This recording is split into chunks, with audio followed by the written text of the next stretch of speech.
Ay, good evening post. So,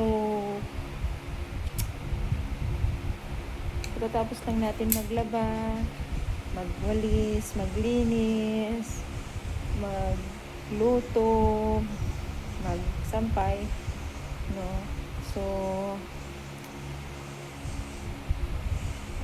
ano tayo guys? Ito may pimples tayo kasi meron tayo ngayon. We have a red tide.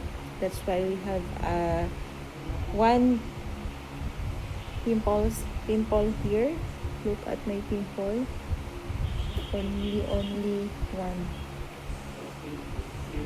So guys, good evening.